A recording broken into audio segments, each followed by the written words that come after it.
My name is Isha Kanani. I was a part of MSIS course, which is offered by a School of Information. So it was Master of Science in Information Science. And I graduated in May 2020. So it has only been 5 months.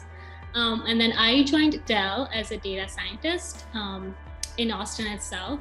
And so currently I'm working with global support and optimization in the services wing as a data scientist.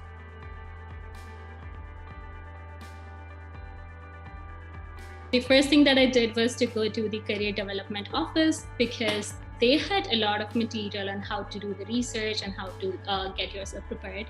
And so at career development office at my school, Kim Ward, she helped me do some more research. So what she told me is that you want to look at the job description and grab the keywords of each technical field and then compare that with your resume. So make sure that you know the keywords that they're looking for in the job description. And then when I pitch myself, I use the same keywords to say, for example, if they're looking for someone who knows SQL, I would go and say that I have used SQL for these projects. Or if they're using some other package, I would say that. So one thing was to make sure that I read their job description in full length and then try to grab all the words that I can put on myself. And other thing that I did was also do some research on their current projects. Some of the companies, they have their current projects on their website.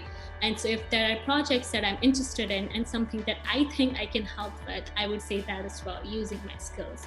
So I think grabbing the keywords worked the best for me.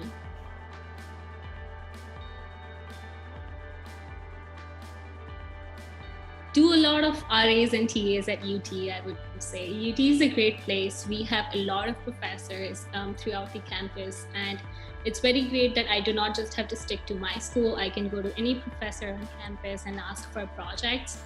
So I would definitely advise students to go and ask for projects. Take internships, take projects from anywhere you can, and try to get different kind of projects, not something in the same field, because that would help diversify my resume. So the aim I would say is to strengthen your resume, know everything that you put on your resume, because in interviews, they ask everything that is there, that you have put there.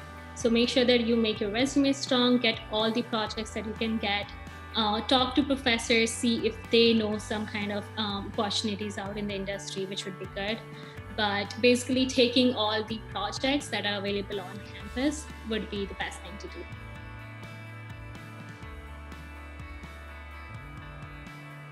For my capstone project, when I was looking for it, I did not have an idea of what I want to do. So I was very open-minded. And then in my school, we have an event called Capstone Coffee Break, where a lot of different companies come and see if they would like to have a capstone project with any of us. And for me, I was not looking for job opportunity when I was looking for a capstone project. It was just a part of the program for me. And so I knew that I wanted to do something different from what I have been doing so far. So throughout my time at iSchool, I was doing a lot of technical stuff and technical research. So I knew that I wanted to do something different. And that's when I met a lady at the capstone break, where she just had a novel idea and she wanted to explore how can that be helpful to people, to communities. And it was more of just doing more research and seeing if we can make a product out of just idea. And for me, I have never just worked on an idea. I was always given a set of description of the entire project, that this is what we're going to do. So for me, it was very exciting to just brainstorm the idea, see what kind of competitions are there in the market and how can we benefit the community out of it. And so that was very new to me. I have never done it. So I just grabbed the opportunity, which was just doing more research on how whatever we have learned can be helpful to people out there in any way.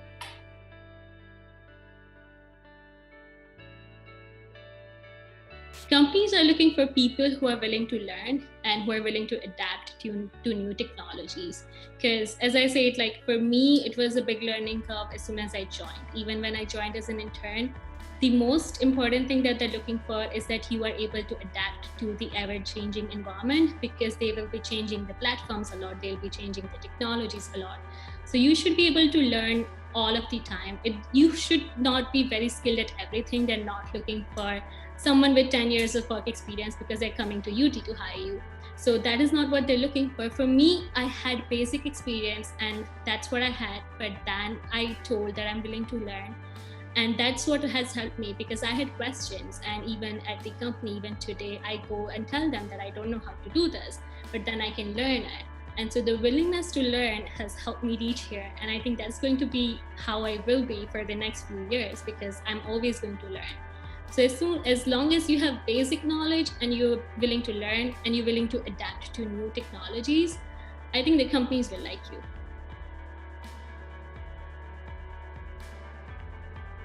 So my field is data science, and I think probably 20 years ago there was no term as data science, but we had terms like statistics and machine learning, and combining them now we have term data science.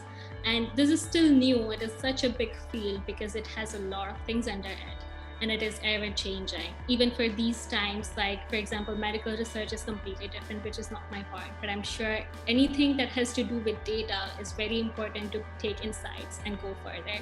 So one of the things that I see people doing is changing from reactive to proactive. That is what we are focusing on these days, is not wait for something to happen, but see what the future has and then try to take actions against it.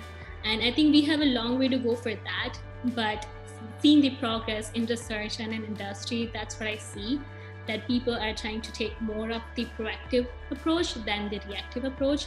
And it's still going to be different because academics is completely different from the real life data.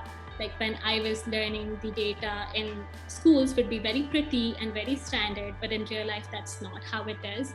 So I would want students and anyone who wants a job to also know that when people say that data science is strong, it is strong for research and academic purposes, but changing it to real life is not that easy.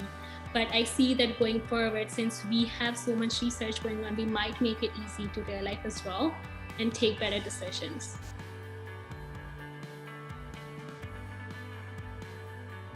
Just keep an open mind on whatever projects you get. Take help from people, take help from career development officers or any of the advisors that you might get, any of the mentors that you can get. Take help.